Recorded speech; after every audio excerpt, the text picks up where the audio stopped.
Oh my goodness, I hit the wrong button. Okay, so 3 half double crochets, 1, 2, 3. Slip stitch into the top of chain 3, chain 1, and pull through. Don't forget to chain the 1, or it won't connect. And there's your square. Okay, so we have made our sunburst granny square. Beautiful. And there's no tie-ins. Look at that. The only thing we got to tie in is this one little thing right here. That's it. Now, I have made one without tying in so I can show you the difference. This one I did not tie in. And you have all those tie-ins to tie in. Do you see all of them? 1, 2, 3, 4, 5, 6, 7, 8 tie-ins. So, like I said, to avoid having to tie 8 ends in at the end of the project, you just tie them in as you go, and you don't have but one at the end to tie in.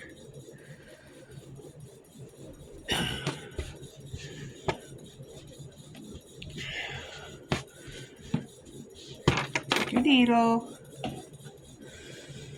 and tie in your last end.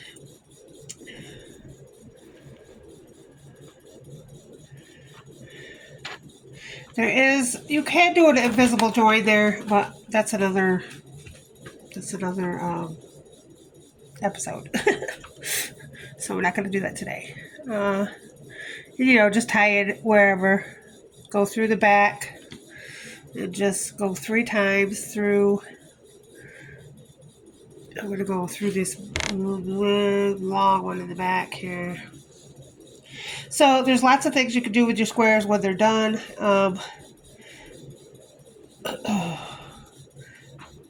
2 and 3, 3 ways, and then cut it off your tail. And there you go, you have a pretty square. And so there's many things you can do with squares. I have made a bag, and I'm going to show you how to this has also been done tighter, and this has been done looser. So you can see the size difference. So when you're making squares, do them all the same way.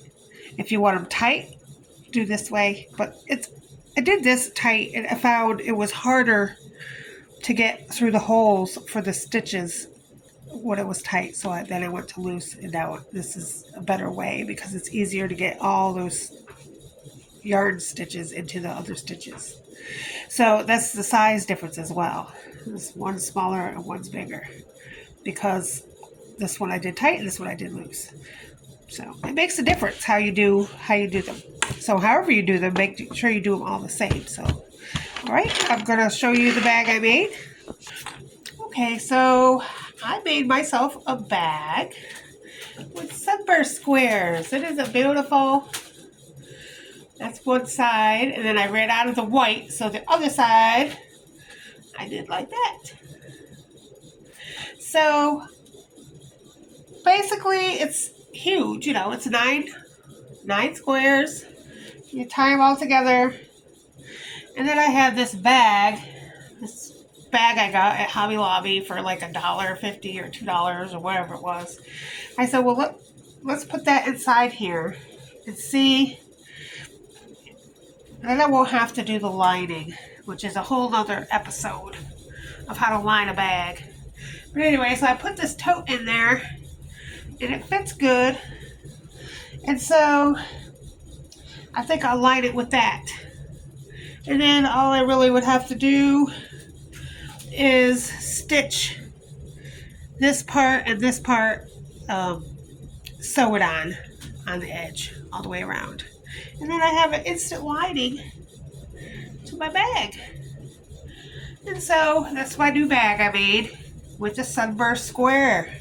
So you could do a lot of cool things with a sunburst square, but That's what I did. And I think I'm going to make one more thing with them, which will be our next, or coming up in the future.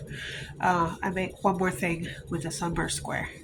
All right, thank you for joining my channel, and I hope you enjoyed this tutorial, and I hope that you make some sunburst squares and make pretty things. And if you do, leave me a picture. I'd love to see what you made. Okay, thank you. Bye-bye.